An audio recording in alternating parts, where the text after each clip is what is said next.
It all started here. Simple playground, you might say, but no, a legend was born. Andrew Jason Gleiser in 1978 graced this planet, and it was within just a few short years of a simple playground that we all began to discover what an incredible person this young man would become. He is my older brother, and this is my tribute to him. Andy, I just want to take the time to say you've been a leader to me, and I just want to highlight a few things you've done to show me some great leadership.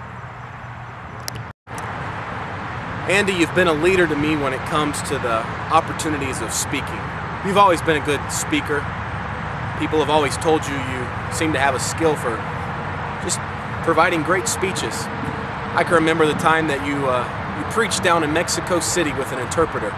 They were very clear before the message to keep it basic and to help the interpreter to understand what you were saying. And I'll never forget when you used that illustration about the boy whose head was underwater. I'm sure the interpreter so appreciated it when you came up saying, and he was sputtering and spattering and gasping for air, and the interpreter looked at you like, that was wonderful. But I suppose probably the greatest speech was given on a soccer field. Yes, Zeta Chi against Basilian in one possibly the most important game of your career, and you always were such a good runner in practice time. Always gave it your all. And game time was no different.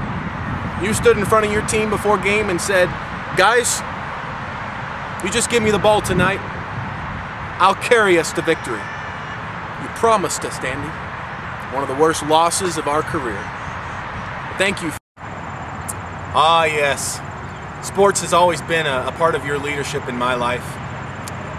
Here we are at the playground today. I can't help but stop and think of Andrew Jason Gleiser, 30 years old. You know, Andy, probably one of your favorite sports in high school is the sport of basketball. Ah, yes. Many a great memory. I can remember your very first game, purple and gold. You had a wonderful game.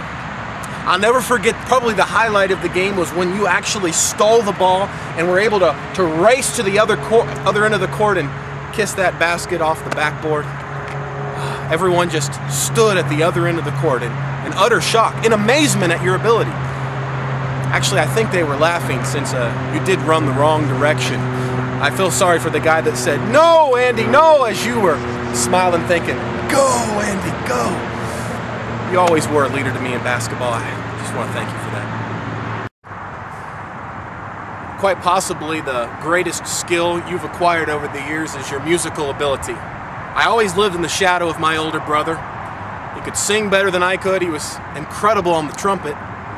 But probably your greatest musical feat was that duet we sang together, Born in a Manger, right after the Herbster Trio, which was so-so. The entire church got excited to hear the Gleiser duet. Yes, and as we stood up there, I'll never forget that special solo you had on the second verse. Now, if I recall correctly, you were a little off coming in. Was it a half step? No. Was it a full step? No.